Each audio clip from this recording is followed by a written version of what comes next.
Okay, we're going. Awesome. So guys, this is going to be the existing system that we have for Paul. We are looking at a 21.5 wide cabinet.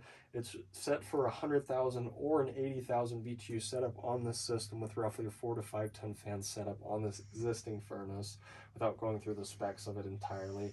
We have 55 inches from the bottom, which is on cinder blocks, all the way to the top of this guy with an additional about 10 inches when you reach this first run for the system. So you have plenty of space to work within. The newer furnace is going to be about 32 inches top to bottom, and will most likely stick with the 21 wide shape, about a 4-ton fan minimum for his system. The duct board I want to bring up and address. So both the supply and the cold air return drop is made out of duct board, which has about 1 inch to 2 inches taken within it, and this is roughly 11.5 by 22.5 long for this existing system. It might not be adequate for the entire system, and we might need to change that over to about a 5 to 10 foot run of 10 by 20 with actual ductwork being made for it. The other alternative, which we'll need to do anyway, is going to be basically building a base can underneath this to basically gap up that space. And my overall thought process for that is going to be going ahead and just putting in a 20 by 25 by 1 filter rack right down here. It's got that flip open for easy access for him, so it's really easy and attainable for him. No issues there. And then we have the existing exhaust running right here by 2-inch PVC.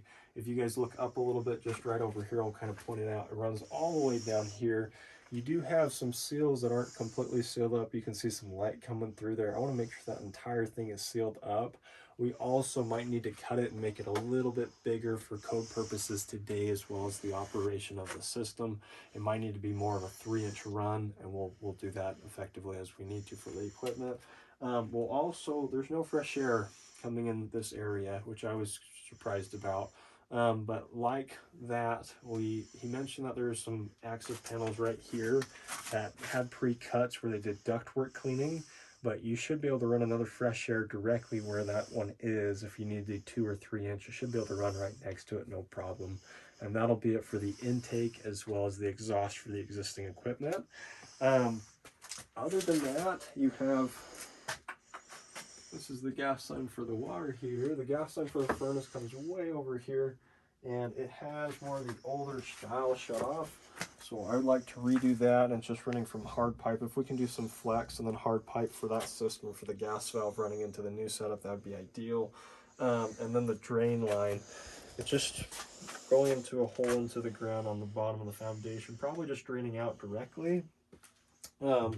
If that's suitable, you guys can go ahead and keep that design style, but usually we like 3/4 inch PVC with a pump out for the actual system.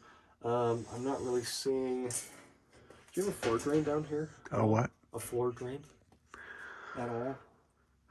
I think there might be something like under these paint cans. Under these paint cans, okay. I think there is. No worries. Yeah. For video purposes, guys, we might need to do a pump with 3/4 inch and need to reroute the drain line for the system, or there might be a floor drain somewhere around this area. But we'll take a look at that a little bit more in depth. But that's it. Okay. That'll work. Thank you, sir.